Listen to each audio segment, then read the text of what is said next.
میں تیری گدی بڑی چوڑی ہے جس کے نیچے وہ دھاگے آ گئے جو اللہ مراد لینا چاہتے ہیں.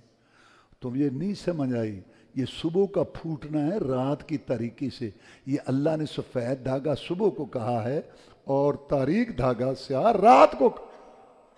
اچھا یہ کون تھا؟ یہ صحابی رسول تھا. یہ قرآن کا گواہ تھا. یہ رسول اللہ کا شاگرد تھا. اور یہ عربی دان تھا، فصیح بلیغ تھا، سردار تھا، سردار کا بیٹا تھا. یہ قرآن کی آیت کا معنی نہیں سمجھ سکا جب تک قرآن والے نے نہیں سمجھایا. یہ ہماری یہ دعوت ہے.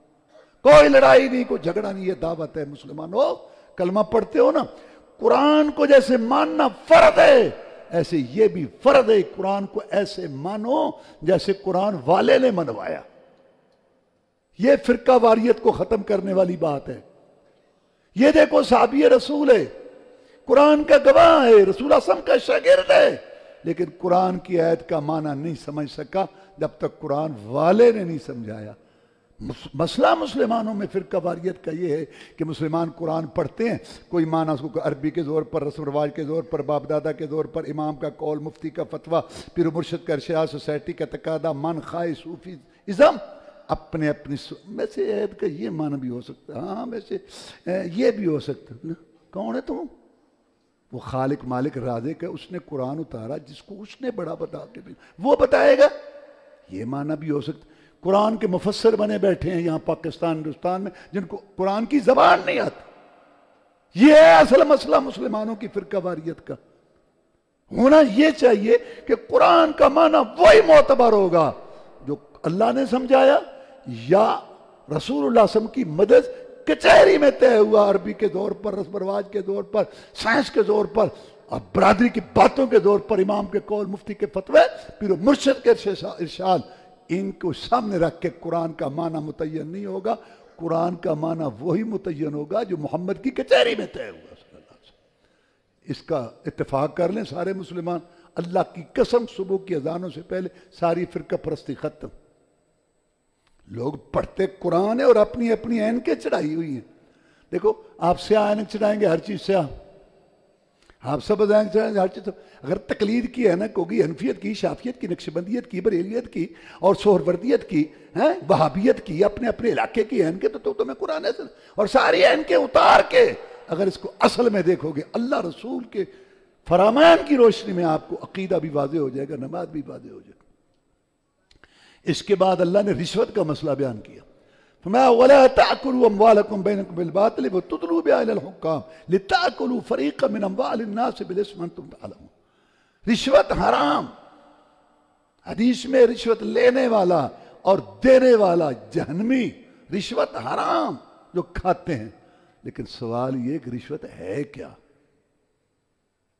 رشوت تو حرام ہے، رشوت ہے کیا؟ قرآن کہہ رہا ہے رشوت وہ ہے کہ آپ کسی کا مال لینے کے لیے، کسی کا مال ہڑپ کرنے کے لیے حاکموں کو، افسروں کو پیسہ دیں. یہ رشوت ہے. اگر آپ کا پلاٹ ہے، آپ کی دکان ہے، آپ کی زمین ہے، وہ آپ کے نام نہیں لگا رہا، وہ پیسے مانگتا ہے آپ سے، ساری دنیا کو پتہ ہے کہ آپ کا پلاٹ ہے لاکھوں کا، کروڑوں کا. آپ کہتے ہیں یار تم ملازم ہو، چھوڑو. نہیں، آپ اس کو جو پیسے دے رہے ہیں یہ رشوت نہیں ہے. لینے والے کے لیے ہر صورت جرم، ہر صورت جرم لینے والے. لیکن دینے والا کب مجرم ہے؟ جب رشوت دے. اپنا پلاٹ، اپنی زمین، اپنی دکان، اس پر آپ سے کوئی پیسہ لیتا ہے، حرام لیتا ہے، کھاتا ہے، یہ رشوت نہیں ہے. جیسے آپ جا رہے ہیں، کتا آپ کو کاٹنے کے لیے آتا ہے تو آپ اس کے سامنے روٹی پھینک دیتے ہیں، یہ رشوت ہے. آپ جا رہے، ڈاکو آ گئے، لاؤ موبائل. اب 15-20 ہزار کا موبائل بجا، اس میں 5,500 روپیہ جان چھوڑ میری قدر لیا، یہ رشوت ہے. اپنی زمین، اپنا پلاٹ، اپنی جائز چیز تمہیں نہیں مل رہی اور تم پیسے دیتے ہو جو تمہارا حق نہیں، یہ رشوت نہیں. تو لینے والا ہر صورت مجرم، دینے والا کب مجرم؟ جب وہ رشوت دے. رشوت کب؟ جب دوسرے کا مال لیا جائے، دوسرے کا مال ہڑپ کیا جائے. میں نے یہ وضاحت اس لیے کی، اور یہ ہونی چاہیے کہ کئی لوگ بڑے نیک ہوتے ہیں، وہ یہ سمجھتے ہیں کہ یار پلاٹ جاتا ہے تو جائے تو رشوت. اچھا کون چھوڑے کروڑوں کا پلاٹ؟ کئی نہیں چھوڑتے، وہ سمجھتے ہیں ہم رشوت دے، الگ رشوت نہیں ہوتی۔ جب وہ یہ سمجھتے ہیں کہ ہم رشوت دے رہے ہیں، پھر جہاں اصل رشوت ہے وہاں بھی دے دیتے ہیں۔ اگر ان کو یہ پتا ہو کہ جو تم نے پہلے دی تھی وہ رشوت نہیں تھی تو کتنے بچ جائیں گے۔ تو جب وہ کہتے ہیں کہ ہم نے پہلے بھی تو رشوت دی تھی، تو اب جہاں بنتی ہے رشوت وہاں بھی دے دیں گے۔ تو یہ ضروری ہے کہ آدمی کو پتا ہو۔ حضرت عمر فرماتے ہیں رضی اللہ تعالیٰ کہ جہلیت کا پتہ ہونا چاہیے، جہلیت کا پتہ نہ ہو تو انسان اس سے نہیں بچ سکتا۔ تو اس کے بعد اللہ تعالیٰ نے جہاد کا مسئلہ بیان کیا کہ اللہ کی راہ میں لڑو، وَقَاتِلُوا فِي سَبِيلِ اللَّهِ الَّذِينَ يُقَاتِلُونَكُمْ وَقَاتِلُوا فِي سَبِيلِ اللَّهِ الَّذِينَ يُقَاتِلُونَكُمْ، جو تم سے لڑتے ہیں تم بھی ان سے لڑو۔ اور آگے مالی جہاد بیان کیا کہ انفقوا فی سبیل اللہ ولا تلقوا بأیدیکم الی التہلکہ، کیونکہ جہاد مال کے بغیر تو نہیں ہوتا نا۔ ابو ایوب انصاری رضی اللہ عنہ بڑا صحابی، بوڑھا 80 سال عمر ہے، تو جہاد شروع ہوا رومیوں کے خلاف، تو کہتے ہیں میں جاؤں گا۔ تو بچوں نے کہا ابو بڑے جہاد کی ہے، اب تمہاری کوئی عمر ہے؟ نہیں، تیاری کرو، میرے تیر ٹھیک کرو، تلوار ٹھیک کرو۔ بوڑھا صحابی جہاد میں جائے گا۔ ابو ایوب انصاری 80 سال کی عمر بھی جہاد میں گئے۔ وہاں جہاد ہو رہا تھا رومیوں سے، ایک آدمی کو جوش آیا، کافروں کی صف میں گھس گیا تلوار لے کر۔ لوگ کہنے لگے اوہ اس نے تو اپنے آپ کو ہلاکت میں ڈال دیا، اور اللہ فرماتا ہے وَلَا تُلْقُوا بِأَيْدِيكُمْ إِلَى التَّهْلُكَةِ، اپنے آپ کو ہلاکت میں نہ ڈالو۔ بوڑھا صحابی پلٹا، چپ، قرآن کا معنی غلط نہ کر، رسول اللہ صلی اللہ علیہ وسلم کا صحابی کھڑا ہے، رسول اللہ صلی اللہ علیہ وسلم کا شاگرد کھڑا ہے، یہ نہیں مطلب جو تم میں لے رہے ہو۔ اللہ نے کہا تھا اپنے آپ کو ہلاکت میں نہ ڈالو، یہ ہمارے بارے میں آیت آئی، ہم انصاری تھے، ہم نے جہاد کیا رسول صلی اللہ علیہ وسلم کے ساتھ مل کے کافروں سے، ادھر سے آئے ادھر گئے، ادھر سے آئے ادھر گئے، ادھر سے آئے ادھر گئے۔ جب کچھ امن امان ہو گیا، فتوحات ہو گئیں، ہم نے سوچا اپنے باغات ٹھیک کر لیں، کچھ زمینیں ٹھیک کر لیں، کچھ اپنی دکانداری سیدھی کر لیں، جو جہاد کی وجہ سے اس میں خسارہ آیا۔ اس وقت اللہ نے یہ آیت اتاری، پہلے آبادی والے کام کر رہے تھے، اب ہلاکت میں ڈال رہے ہو اپنے آپ کو۔ تو صحابی نے بتایا کہ ہلاکت یہ ہے کہ جہاد کی سوچ نہ رکھنا، جہاد کی تیاری نہ رکھنا، جہاد کے لیے کام نہ کرنا، اپنا کام، کاروبار، دنیا، پیسہ، پیٹ پلیٹ اسی میں رہنا، تو پھر کیا ہوگا دشمن۔ یہی ہوا ہمارے ساتھ، 200 سال مسلمانوں نے غفلت کی زندگی گزاری، جہاد کو چھوڑ دیا، انہوں نے 52 بنا بنا کے ہمارے اوپر چڑھ گئے۔ اب ایسا اسلحہ ان کے پاس ہے جو ہمارے پاس نہیں ہے، اور ہم ان سے ڈر کے تو ان کی باتیں مانتے ہیں۔ یہ تباہی والی راہ ہے جس کو تم آبادی والی سمجھتے ہو، اور جس کو تم آبادی والی سمجھتے ہو یہ تباہی والی راہ ہے۔ قرآن نے یہ بات سمجھائی۔ اس کے بعد حج کے مسائل ہیں۔ آگے اللہ نے فرمایا لوگ 2 قسم کے ہوتے ہیں، ایک صرف دنیا مانگتے ہیں، فَمِنْهُمْ مَنْ يَقُولُ رَبَّنَا آتِنَا فِي الدُّنْيَا وَمَا لَهُ فِي الْآخِرَةِ مِنْ خَلَاقٍ، یا اللہ دنیا آخرت کی چھٹی، کیونکہ انہوں نے آخرت مانگی ہی نہیں۔ اور ایک وہ ہے وَمِنْهُمْ مَنْ يَقُولُ رَبَّنَا آتِنَا فِي الدُّنْيَا حَسَنَةً وَفِي الْآخِرَةِ حَسَنَةً وَقِنَا عَذَابَ النَّارِ، یا اللہ ہماری دنیا بھی اچھی کر، ہماری آخرت بھی اچھی کر، جہنم سے بھی بچا۔ پہلے اللہ، پہلے رسول، پہلے نماز کی پابندی، پہلے حلال حرام کی سوچ، پہلے دین، پہلے ایمان، پہلے سچ، پہلے امانت، دوسروں کا خیال، نماز کی پابندی، دین کے کام جو ذمہ دار ہیں وہ کرے، اور پھر جو مال آئے کروڑوں اربوں آ جائے الحمدللہ نعمت، بناؤ آخرت، کھاؤ پیو، اس سے فائدہ اٹھاؤ۔ لیکن اللہ نہیں، رسول نہیں، دین نہیں، ایمان نہیں، پیسہ پیسہ پیسہ، اس کے گریبان پکڑ، ادھر مار ادھر مار، نہ امانت، نہ خیال، نہ صلہ رحمی، نہ رشتہ داری، نہ حق، نہ حقوق، دولت، پیسہ پیسہ، ادھر ہر وقت لڑتا ہے اور حرام حلال اکٹھا کرنے میں لگا رہتا ہے، نہ نماز نہ اللہ۔ یہ دنیا مردار، اس کے طلب کرنے والے کتے۔ اس کے بعد اللہ تبارک و تعالی نے یہ بات بیان کی کہ آزمائشیں آئیں گی۔ ام حسبتم ان تدخلوا الجنۃ ولما یاتکم مثل الذین خلوا من قبلکم ومستهم البأساء والضراء وزلزلوا حتى يقول الرسول والذین آمنوا معه متى نصر اللہ الا ان نصر اللہ قریب۔ جناب خباب آئے، رسول اللہ صلی اللہ علیہ وسلم کعبہ کی دیوار کے ساتھ ٹیک لگا کے بیٹھے تھے، دعا کرو، بڑے دشمن ظلم کرتے ہیں، جس کا دل چاہتا ہے پکڑ لیتے ہیں، گھسیٹتے ہیں، مارتے ہیں، دعا کرو اللہ مصیبتیں دور کر۔ آپ دیوار سے ٹیک لگائے ہوئے تھے، ٹیک چھوڑ کے سیدھے بیٹھ گئے، بس بس گھبرا گئے۔ پھر آپ نے یہ عہد پڑھی، تم نے گمان کر رکھا ہے کہ تم جنت میں یوں ہی چلے جاؤ گے، ابھی تک تو تم پر وہ مصیبتیں تکلیفیں نہیں آئی جو نبیوں رسولوں پر آئی تھی، اور ایمانداروں پر چیخ اٹھے رسول بھی اللہ کی مدد کب آئے گی۔ یہی وقت ہوتا ہے مدد آنے کا۔ جب پورے کاٹ کے ساتھ کھڑے ہوتے ہیں، استقامت دکھاتے ہیں، پھر اللہ کی مددیں آتی ہیں، ناداں گر گئے سجدے میں جب وقت قیام آیا، پھر آپ نے فرمایا تم سے پہلے لوگوں کے جسموں پہ لوہے کی کنگیاں پھیر کے ان کا جو گوشت نوچ لیا جاتا تھا اور ان کے سر کے اوپر آرا رکھ کے 2 ٹکڑے کر دیے جاتے تھے. ان کو اس چیز نے بھی دین سے دور نہیں کیا. تم جلد بازی کرتے ہو، میرا اللہ میری مدد کرے گا اور دین غالب آئے گا. آگے جہاد کا مسئلہ فرمایا کتب علیکم القتال وهو کرہ لکم. جیسے فرمایا نا کتب علیکم الصیام، تو پر روزے فرض ہو گئے. جیسے فرمایا ان الصلاۃ کانت للمؤمنین کتابا موقوتا، کہ نماز مومنوں پر مقرر اوقات میں فرض ہے. کتاب کا لفظ ہے، روزے میں بھی. ایسے فرمایا کتب علیکم القتال، تم پر لڑائی بھی، دشمن لڑائی بھی فرض کر دی گئی، لیکن وہ تمہیں ناپسند ہے. نماز میں نہیں کہا ناپسند ہے، پڑھتے ہو ہیں. یہ نہیں کہا کہ تم جو ہے اس کے اندر روزہ تم ناپسند ہے، لیکن جہاد ناپسند ہے، جان مال دینی پڑتی. اس کے بعد اللہ تعالیٰ نے یہ بات ارشاد فرمائی کہ مرتد لوگ جو ہیں نا ان کے عمل ضائع. 3 قسم کے لوگ ہیں جن کے عمل ضائع. مشرک 100 سال کی عبادت تو 1 منٹ کا شرک کر کے مرے، 100 سال کی عبادت کا بیڑا غرق. 100 سال کی عبادت تو مرتد ہو کے مرے، 100 سال کی عبادت کا بیڑا غرق. 100 سال کی عبادت تو بدعتی ہو کے مرے، 100 سال کی عبادت کا بیڑا. مشرک، مرتد، بدعتی، ان کے اعمال ضائع. اس کے بعد اللہ نے فرمایا نکاح کرو نا لڑکیوں سے، مشرک عورتوں سے نہ کرو. مومنہ کالی کلوٹی لونڈی وہ بہتر ہے حسین جمیل سے، موتیوں جیسی مشرکہ سے. اور اگر تم نے اپنی بیٹی اور بہن کا نکاح کرنا ہے تو مشرک مردوں سے نہ کرو. لوگ برادریاں دیکھتے ہیں بے نما، پھر ساری عمر روتے ہیں. رسول اللہ فرمایا 4 وجہ سے شادی کی جاتی ہے حدیث میں، یا حسن، خاندان، مال، دین. یہ 4 چیزوں کو لوگ دیکھتے ہیں. اے میری امتی تو دین کو پہلے رکھ. پہلے دین ہو، توحید، عقیدہ، نماز کی پابندی، شرافت، پردہ، یہ پہلے ہو. پھر اگر حسن ہے، مال ہے، خاندان ہے تو ٹھیک ہے. پہلے دین کو. لوگ مال، حسن کو، برادری کو آگے رکھتے ہیں اور پھر روتے ہیں. ہم نے بڑے سنے اور رو رہے. اس کے بعد اللہ تعالیٰ نے میاں بیوی کے مسائل، نکاح کے مسائل، طلاق کے مسائل، عدت کے مسائل، دودھ پینے کے مسائل، مہر کے مسائل، یہ تفصیل سے بیان کی. اس کے بعد نماز کا مسئلہ بیان کیا کہ دنیا میں انہی چیزوں میں نہ لگ جاؤ، میاں بیوی اور بیٹھنا اٹھنا نہیں. نماز حافظوا علی الصلوات والصلاۃ الوسطی وقوموا للہ قانتین. میں حفاظت کرو نمازوں کی، خاص طور پر عصر کی نماز، یہ درمیانی نماز. اس کا ذکر خاص طور پر کیوں کیا؟ بڑے بڑے نمازیوں کی یا عصر کی نماز رہ جاتی ہے یا لیٹ ہو جاتی ہے. صبح بھی اٹھ کے ماشاءاللہ کام شروع ہو گیا، زور تک کافی، پھر امید ہوتی ہے کہ ابھی دن باقی ہے، لوگ نماز پڑھتے ہیں جن کو اللہ توفیق دی. مغرب کے ٹائم بھی کام ختم کرنے کا سب سے زیادہ مسئلہ عصر کا ہوتا ہے.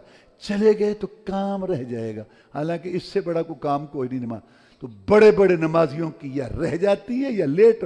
رسول اللہ منافق دیکھتا رہتا ہے ابھی سورج ہے، ہاں ابھی ہے سورج، ابھی ہے، بس ٹائم دیکھتے رہتے ہیں. اور بالکل جب سورج غروب ہونے لگتا ہے تو آ کے پڑھتے ہیں. فرمایا یہ منافقوں کا ٹائم ہے. ینکرک دیگ، مرغی کی طرح یہ ٹھونگے مارتا ہے. اور پھر عصر کی نماز کے متعلق رسول نے فرمایا جس کی عصر کی نماز رہ گئی اس کے مال، گھر، اولاد، ایسے سب جو دکان آگ لگ گئی. عصر کی نماز رہ گئی برابر. بخاری شریف میں ایک اللہ کا نبی جہاد کر رہا تھا تو سورج رک گیا، اس کے لیے اس نے دعا کی تھی کیونکہ جہاد مکمل ہوگا. اگر اب نماز عصر پڑھتے ہیں تو جہاد رہ جاتا ہے، شہر فتح ہونے والا تھا. تو حدیث میں ہے بخاری شریف میں کہ سورج رک گیا، نبی اور اس کے ساتھیوں نے جہاد مکمل کیا، پھر عصر کی نماز پڑھی، پھر سورج چلا. کبھی نہیں رکا. رکا تو جہاد کے لیے یا عصر کی نماز کی. اس سے آپ اندازہ لگائیں کہ یہ کتنی اہم ہے. آگے اللہ نے فرمایا نماز میں اللہ نے رعایتیں دے دی، چھٹی نہیں دی. یا اللہ میں کھڑا نہیں ہو سکتا، بیٹھ کے پڑھ لیں. رکوع سجدہ نہیں کرنا، اشارہ کر لیں. مجھے پانی تکلیف دیتا ہے تو یہ منہ کر لیں. میں مسافر ہوں تو 2 پڑھ لیں. میں جہاد میں ہوں، اے میرے مجاہد فإن خفتم فرجالا رکبانا، گرتے پڑتے اشارے سے تو 2 رکعت پڑھ لے، نہ 1 رکعت پڑھ لے، میں مولا 4 کا ثواب لکھ دوں. سب سے زیادہ رعایت مجاہد کو دی. چھٹی نہیں ہے، نہ نبی کو نہ امتی کو. وجہ اللہ کہتے ہیں سب کچھ میں نے تمہارے لیے بنایا اور تمہیں میں نے اپنے لیے بنایا. اور میں نہیں چاہتا میرے بندوں میری بندیوں کہ تمہارا دل کبھی میری محبت سے خالی ہو. یہ سجدہ نماز اللہ سے محبت کی دلیل ہے. والذی خلق لکم ما فی الارض جمیعا، سب کچھ تمہارے لیے بنایا اور تمہیں میں نے اپنے لیے بنایا. کھیتیاں سرسبز ہیں تیری غذا کے واسطے، چاند سورج اور ستارے ہیں ضیاء کے واسطے، جانور پیدا ہوئے تیری وفا کے واسطے، سب جہاں تیرے لیے اور تو خدا کے واسطے. اللہ تعالیٰ نے اس کو یہ رہتے دے دی، لیکن مومن مرد اور عورت کو چھٹی نہیں دی. حی علی الصلاح حی علی الفلاح سن کے اگر بیوی بچوں کو چھوڑ کے، گھر بار کاروبار کو چھوڑ کے، دوست احباب کو چھوڑ کے اگر تو مسجد میں آتے، اللہ کی قسم تیرے دل میں پیدا کرنے والے کی محبت ہے جو تجھے مسجد میں لائی ہے. اور اگر حی علی الصلاح حی علی الفلاح سن کے بیوی بچوں کے پاس کاروبار میں لوگ 12 گھنٹہ 2 گھنٹے بیٹھے رہتے ہیں، یخ یخ باقی گپے مارتے رہتے ہیں، آتے نہیں ہیں. اور وہاں جہاں قدروں کے چہرے بوتھے دیکھتے بھائی انے ہی ہو جان. اور کوئی حکو دی گڑ 40 سال کے بچے کو شاید نکلی، لوگ بیٹھے 20-25 منٹ تو ہر نماز کے لیے نہیں آتا. خالق مالک رازق ہے، خوراک غذا دیتا ہے، کھلاتا پلاتا ہے، گھر بار بیوی بچے اتنا کچھ تجھے دیا. اگر تو 24 گھنٹوں میں گھنٹہ سوا نماز کے لیے نہیں دے سکتا 5 ٹائم، لعنت ہے تیری زندگی پر جو جنگل کے خنزیر سے بھی بدتر ہے. کھانا پینا سونا جاگنا، یہ تو جانور کی زندگی. آگے اللہ نے کہا خوف کے وقت تم ایسے پڑھو سواری حالت میں نماز، لیکن فَإِذَا أَمِنْتُمْ جب امن میں ہو جاؤ فَاذْكُرُوا اللَّهَ، پھر اللہ کو یاد کرو، كَمَا عَلَّمَكُمْ مَا لَمْ تَكُونُوا تَعْلَمُونَ، جیسے اللہ نے تمہیں نماز سکھائی. اللہ نے یہاں نماز کو ذکر کہا. کیوں؟ ذکر کی سب سے اعلیٰ کامل شکل یہ نماز ہے، کیونکہ نماز کے اندر زبان سے بھی ذکر ہے، دل سے بھی ذکر ہے، اعضاء بھی ہے، ارکان بھی ہے، عبادت بھی ہے، سوال بھی ہے، دعا بھی ہے، کبریائی بھی ہے، عظمت بھی ہے، خشوع خضوع بھی ہے، اللہ کے آگے جھکنا. بہت یہ ایک مکمل طریقہ ہے نماز کا، ذکر کا. تو جو نماز پڑھتے ہیں پڑھتی ہیں وہ ذکر کرتے ہیں. لیکن ہمارے یہاں ہندوستان پاکستان سے عجیب ہی شریعت بنی. کہتے مولوی صاحب ہاں بندے نے نماز تک کدے نہیں پڑھی، مسیتے تک کدے نہیں آیا، ذکر بڑا کرتا. پچھلی رات ہی کچھ ذکر کچھ جلیاں ہو.